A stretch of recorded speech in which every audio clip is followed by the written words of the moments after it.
Pension काटने वाली सरकार मुर्दाबाद मुर्दाबाद। आवाज दो। यहाँ भी 4-5 बार आया हमारे के भी बन नहीं रहा है। तो लेके आते व्हील चेयर को हैं, कोई सुनाई नहीं हो रही है। 10,000 रुपये हमारे विकलांग के नाम से आधार कार्ड बनाने के लिए खा भी गए लोग।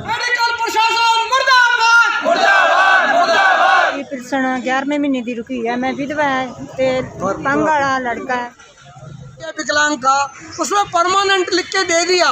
जब उसका वेरिफिकेशन दोबारा करना है तो उस परमानेंट का मतलब ही क्या रह गया? हमें प्रशासन से जवाब नहीं मिला आज तक।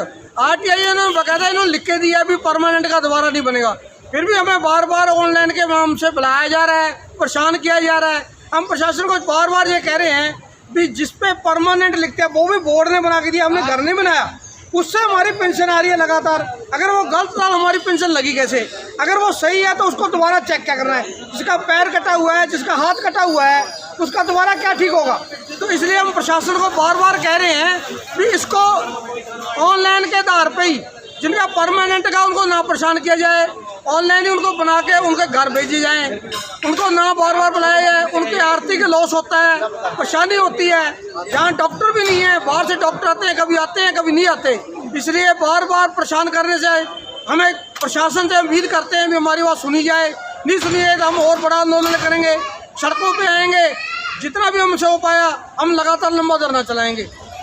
धन्यवाद सब।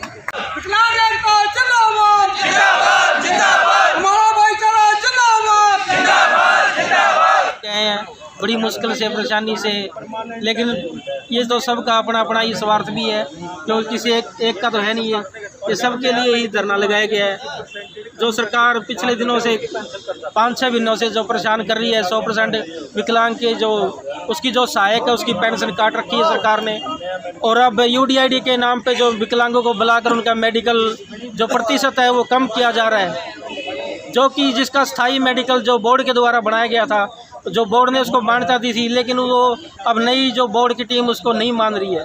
अगर उस मेडिकल के अंदर कोई फर्जीवाड़ा है तो वो देखिए, अगर उसका मेडिकल सही बना हुआ है, उनके रिकॉर्ड में है, तो उसको दोबारा कम प्रतिशत क्यों किया जा रहा है? क्या उसकी आँख दोबारा लग गए हैं? क्या उसकी टांग दोबारा लग चुकी है? जो भी परेशानी थी उसकी वो तो अस्थायी है ना, स्थायी तो नहीं हो पाई।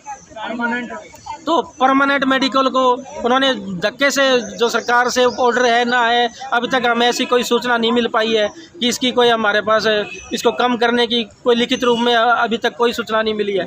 लेकिन हमने एक RTI ली थी समाज कल्याण और CMO से।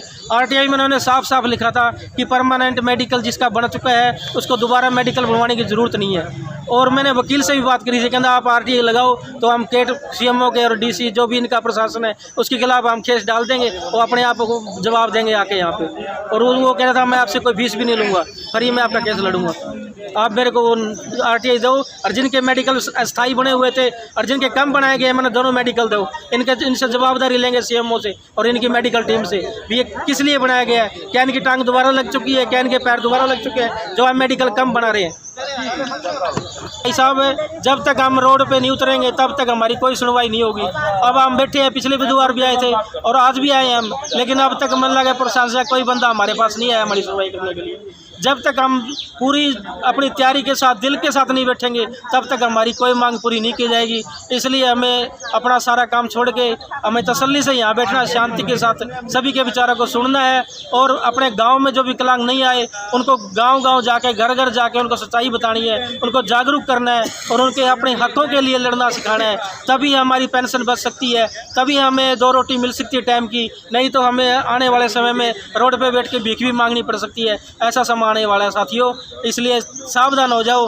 बड़े चिंता का विषय आने वाला समय, क्योंकि बेरोजगारी इतनी बढ़ चुकी है कि दिहाड़ी मजदूरी करने वाला जिसके पाँव सही है उसके लिए रोटी कमाना बहुत मुश्किल हो चुका है। और एक विकलांग के लिए तो बहुत बड़ी समस्या है जी, बहुत बड़ी चिंता का कारण है ये। इसलिए सभी सावधान होकर और अब जागरूक को ज़्यादा से ज़्यादा संख्या में विकलांगों को जोड़ो, ताकि एक बड़ा आंदोलन बन सके और हम स्टेट लेवल पे, इंडिया लेवल पे एक बड़ा आंदोलन तैयार कर सके। इसी के साथ मैं सभी को परेशान करने वाली सरकार मुर्दाबाद मुर्दाबाद मुर्दाबाद। विकलांगों की पेंशन काटने वाली सरकार मुर्दाबाद मुर्दाबाद मुर्दाबाद। नहीं रोजगार चाहिए, जीने का अधिकार चाहिए। आवाज दो। तब तक हमारी हमारी जो मांगे हैं विकलांग अधिकार मंच की, मांगे क्या कहें उनको, वो हम अपना हक कहेंगे उनको। हमारा अधिकार है, वो हमारा कर्तव्य है कि वो सरकार जो प्रशासन वो हमारे जो अधिकारों की वो रक्षा करे, हमारे जो अधिकार की जो मांग कर रहे हैं वो मांगे हमारी पूरी की जाए।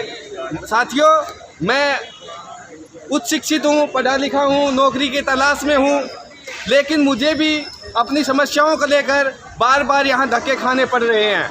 सीएमओ ऑफिस एक दिन में 3 बार चक्कर काटे, कभी सीएमओ ऑफिस, कभी यहाँ सिविल हॉस्पिटल, कभी सीएमओ ऑफिस, कभी यहाँ, लेकिन उसके बावजूद भी हमारी कोई जो सुनवाई वो नहीं होती। सीएमओ से मिल कर के आया, वहाँ उनके जो पीए थे उनसे मिल के आया, उन्होंने यहाँ बात की, लेकिन यहाँ फिर भी कहा कि हमारे पास ये काम नहीं होता।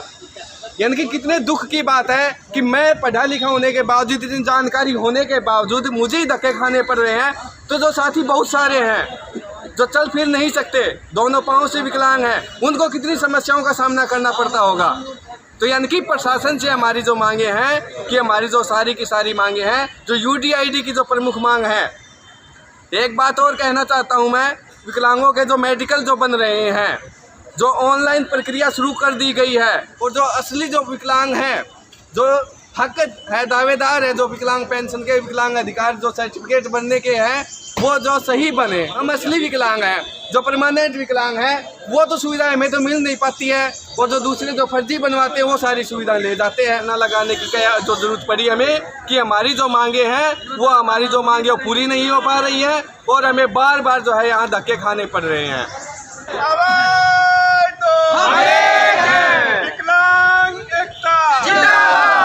हमारे साथ जो नाइंसाफ़ी हो रही है यूडीआईडी कार्ड वास्ते, मेडिकल वास्ते, और जितने भी मतलब परेशान किए जा रहे हैं, इधर उधर चक्कर कटवा रहे हैं, इसी वास्ते हम यहाँ पे इकट्ठे हुए हैं। साथियों, हम सारे इकट्ठे होकर सबके सब हम 2-3 बारी सीएम के साथ भी मिल चुके हैं, मीटिंग कर चुके हैं, लेकिन हमारी समस्या का कोई समाधान नहीं है। हम कभी 10 आते हैं, कभी 20 आते हैं, गाड़ी ले लेके आते हैं, कभी इधर चक्कर कटाते हैं, कभी उधर। हम पिछली बार भी बुधवार को सीएमओ से मिले थे, लेकिन उसने बस आश्वासन तो दे दिया, बाकी काम नहीं कुछ भी किया।